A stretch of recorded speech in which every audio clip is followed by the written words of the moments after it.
You're listening to the Happier Marriage Podcast, episode number 1.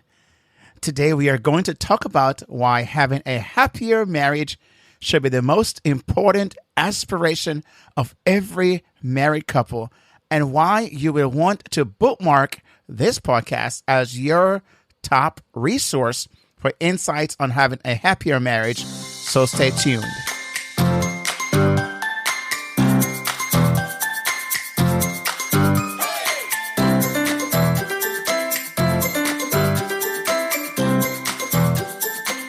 Hi, I'm Kingsley Grant, a licensed marriage and family therapist, certified relationship coach, and an in-demand speaker who have been married for over 3 decades with 2 adult children.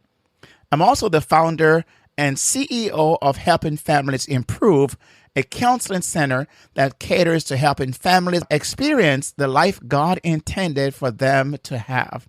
So how do we have a happier marriage where love, respect, and deep connection takes place? That's what you'll find out as you listen to the Happier Marriage Podcast. What's up, ladies and gentlemen? Thanks for joining me today as I embark on this journey. I want to assure you that I will be doing my best to bring you the best show each and every time. You will hear shows like this one where it's yours truly behind the microphone doing his thing. And in other shows, you will have interviews with experts, couples, spouses, and sometimes a coaching session where I'll be helping a couple walk through one aspect of their relationship. Even though I'm a licensed marriage and family therapist, you'll hear me say that what you hear on this show should not substitute for professional counseling. However, you'll get tools that can help you have a happier marriage as long as you make a commitment to put the tools to use in your marriage. So my friends, as I embark on this journey, I really have no idea of how things are going to unfold. I know what I want to do. I know why this show I decided on doing this podcast. You see, I've done a lot of podcasts over the years, different shows. You can hear, you may have listened to one of my shows in the past. I don't know, but I am not new at this as far as doing a podcast is concerned. I'm pretty comfortable behind the microphone, as you may have guessed so far, and I can actually ramble and just talk, right? I love to talk, as you will see and hear. But what happened is with this show, why did I decide to do this show? After, like I mentioned, doing so many different podcasts, one thing I realized is that, I needed to do something that was close to my heart, but also what we consider or call a low-hanging fruit, something that I know very well. And this is something I know very well in helping people in relationships to navigate relationship issues, conflicts. As a marriage and family therapist, I work with, individuals, I work with couples, I work with a spouse at different part of their journey in their relationships, right? Whether it's their marriage or their recoupling because they had a divorce, or it is somebody who is entering into a marriage and trying to figure out what they need to do, what they need to be aware of. So it's called premarital counseling, or it is, like I mentioned, people who are in conflict. They're just not getting along. And having done this for so many years, I want to be very upfront and let you know I resisted the idea of doing a show like this for many years, for many reasons. And you'll hear those as I go through different episodes. I'll share bits and pieces of that. But for this show, I just want to give you a why. Why this show? Why? Now, as I mentioned before, I feel that, why not take some of the successes that I've seen in the office, right? Whether it's virtually or face-to-face over the many years I've been doing this, well over 15 plus years as a licensed marriage and family therapist, it is 16 years. They're about, no, I'm sorry, 14 years. And as, doing counseling, I've been doing that for even before that. I was in a church setting where I was on staff. And one of my responsibilities was to help couples, to work with couples, families, because I was overseeing the teenagers. And so, of course, that means I have to interact with their parents, those who had parents, or their grandparents, if that was the main person that had the legal custody of those children or those teenagers. And in some cases, of course, the family was probably split up where you didn't have a dad and a mom in the home. You didn't have a married parent in the home. So you can imagine I dealt with all of that. Also, what I did was I taught parenting classes, helping parents to navigate the teenage years. But I also did teach couples in relationship how to forgive, how to navigate conflict resolutions, how to find the best way to communicate, how to understand personality differences, right? So I'll use assessments for that. And you name it, the whole gamut of relationship and family, I've done that, So I pretty much have been in it for quite some time. But I resisted it because I felt like, even though I have what I would consider a successful marriage, I've been married for over 3 decades, right? It's a very long time to the same person. And I know I don't sound that way. I know I don't look that way. And thank you for at least stroking my ego with that. I do appreciate that. But I resisted that because I felt that, maybe there are so many people out there who are more eloquent and probably more skilled and learned than I am, who have already, is mastering that and doing a great job. There's so many organizations out there, so many experts out there who have written books and who have done, all these kind of national and international trainings and helping couples. And I'm thinking, maybe I don't need to be one more person. I'll just stay in my corner and do something different. So I have, I've done leadership training. I've written a book on leadership because I was a leader myself. And my book is called The Emotelligent Leader, Succeed Where Others Failed and Become the Leader Everyone Loves and Wants to Follow. It's available on Amazon and elsewhere. It's a shameless plug, but that's true. And I have other books out there as well. If you look on Amazon, on the Kingsley Grant, you'll see the other books that I've written. And see, I had, a mixed bag of different thoughts and ideas that I've written about and spoken about. But what I realize that I do very well is when it comes to relationship, interpersonal skills, how to communicate, how to be able to listen well, listen effectively, active listening. That is what I did very well. As a matter of fact, when I was at one point, I'm not currently doing that, but at one point I taught at the university as an adjunct professor. And one of my most favorite classes of all the classes I taught, right? I taught a number of classes, but one of my most favorite class was interpersonal skills, interpersonal communication, because I love the idea of being able to become skilled in how do I communicate my thoughts and how do I have a person hear me? How do I listen well? How do I teach people to listen well? Because I believe that's one of the most important skills that any person can have, right? Any person can have. And I believe, and I've come up with this idea after having done retreats and having done, all this marriage counseling and realizing that communication is the most effective skill that ought to be learned for any couple and to be mastered, really. Because if you have that going for you, you have basically, I would say 90% of your marriage already have been, what I would say, I've been taken care of and is really set and positioned for success, right? Because it's all about communication, right? It's all about communication.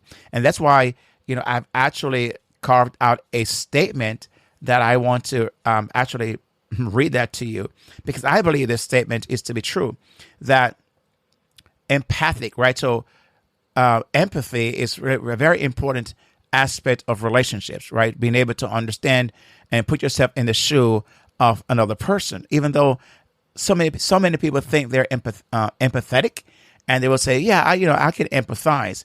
But sometimes they're only doing what we call cognitive empathy. It's in their head, right? So, many people can do that.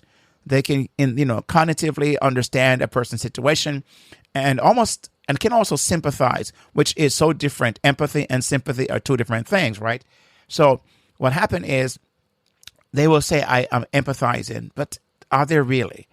Are there really? Because not many couples, not many people know what it means to truly empathize, right? What that would look like. And so I have thought about, empathy as a very important aspect of communication. How do you communicate through the lens and the filter of empathy?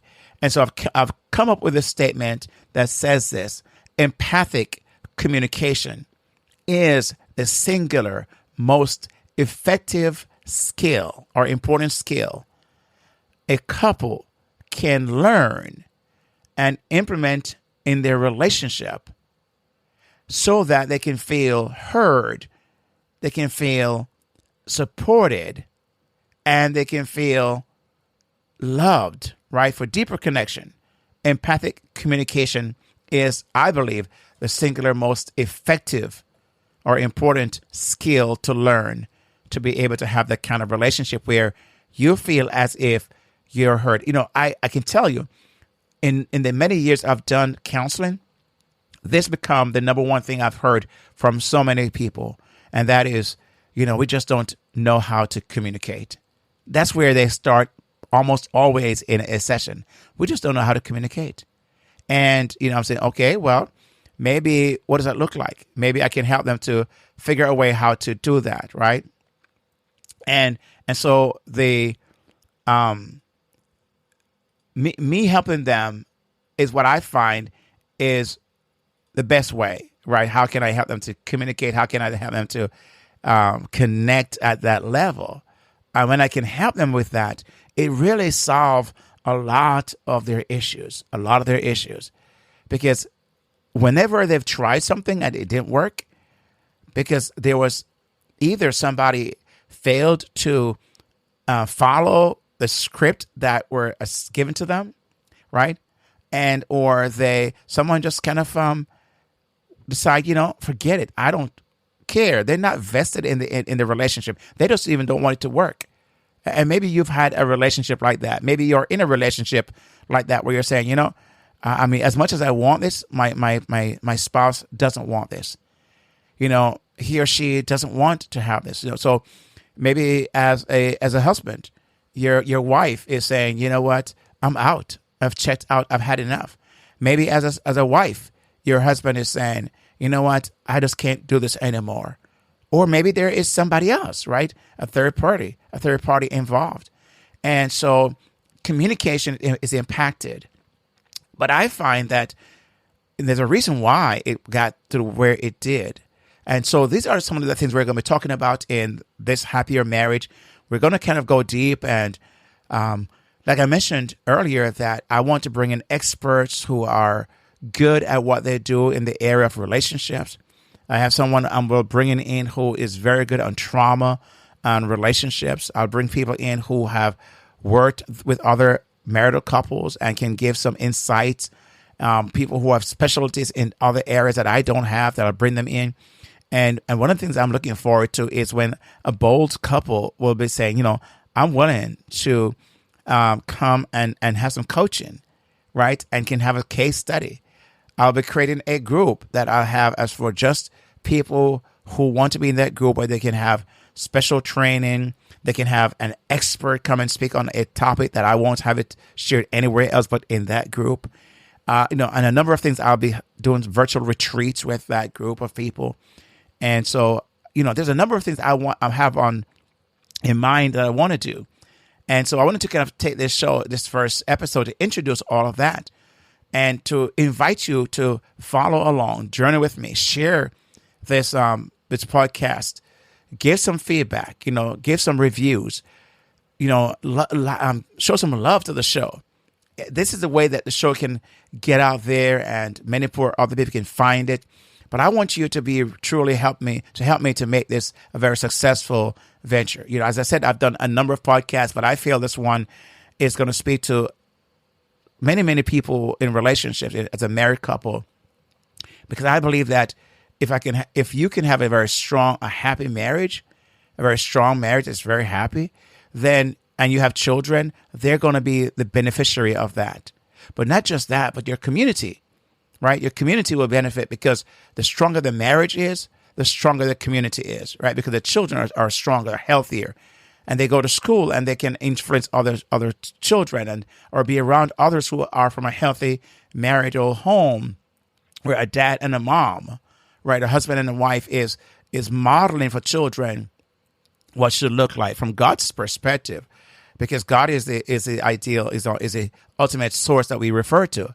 And you'll hear me talk about that because my frame of reference will be the Bible. Even though I'm a clinical, marriage and family therapist from a scientific based approach, right, in my training, but I believe that ultimately, even though that's very important, and I thank God for that, yet I have to go back to the source, because God is the one who instituted marriage, right? Marriage is something that God said for when he created man and woman. He said, he brought them together and he told them to go forth and multiply. So God performed the first marriage among humanity, right? When he created, and I believe in creation. So if you don't, I'm sorry, that's just what it is. I believe in creation. So you'll hear me speak from that perspective, right? So that's why I say this show is scientific and Christian based, right? Or biblically based, because I believe I have to go to the one who is the founder, right? The one who is the originator of marriage, the one who wrote the manual on how marriage should look. And so I believe that, as he said, when he instituted marriage, he gave some ideas of how marriage should look like. Why? Because he knew that the generation could be impacted in one way or the other. And we see in our culture today, I believe part of our culture, the things we're experiencing for the most part, I believe can be traced back to the home. And I'm not saying the home is the main cause, right? Because there are other things as well, the other contributing factors, but the home is one of the bedrock of this whole thing. And as a home goes, so goes the community. And as a community goes, so the city and the state and the country. So it traces back to that. So if we can have happier marriages, it's obviously going to be a very strong marriage. It's going to be a happy home, because as mom and dad are happy in their marriage, the children are going to experience that. They're going to feel that. They're going to truly be able to model and really have a healthier, a more secure kind of upbringing, right? And that's what we'll be talking about in this show. And so, again, I just don't know. I can't tell you that I know exactly how the flow of the show will be. It will probably some twist and turn. It will be some zigs and zags. It will be some, I'm going to do my best. But here's what happened. I'm going to truly depend and lean on you to some degree to hear from you and ask, what are some things you would like me to talk about, right? Maybe you may want to share some ideas. You may want to come on the show yourself. You can let me know, right? You can let me know. I will be setting up. For now, you can go to my social media. Just go to @Kingsley Grant, right? Or you can email me at podcast@kingslegrant.com. Podcast@kingslegrant.com. And anything that you want to share with me, topics, maybe you want, somebody who will be a great guest to bring on the show, an expert. You can also email me that as well, or you can, send me a DM on any of my social media platforms. You can find me, or you can interact with me, so that I can know, what your thoughts are, what your ideas are, what some topics you may want me to cover. And so, again, we're going to partner together, you and I. So I wanted to just come on here and take some time just to introduce the show, to get going on this, and just to start, right? Just to start, because start is really the most important thing. And so I've heard many times, just start. Put one foot before the other. So this show is a one foot before the other. And we know that the next step will come. And I look forward to doing that. So I want to say thank you for taking the time to listen. and to share this moment with me. So please share this with others, and let's make it a very exciting. Let's make it one of the most talked about shows in podcast sphere, right? So I will need you to help me to do that. Will you? Will you do that? Okay.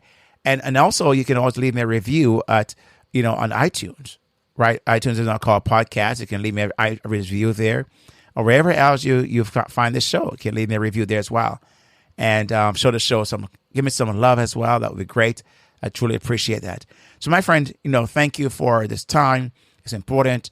And I want to wrap things up and not just drag things along, but just want to introduce myself and give you an idea what I'll be doing with this show, where it's going to go, and the role that you can play in this show. So thank you for taking the time to listen, and stay tuned. Bookmark this show. Make certain that you actually what the word I'm looking for here. Subscribe to the show so that you don't miss any of the pursuant episodes that will come after this one, right? Because there'll be an episode 2 and a 3 and a 4 and so on. So I look forward to bringing you all of that on the next time. So with that said, my friend, may God bless you, and may you endeavor to have a happier marriage.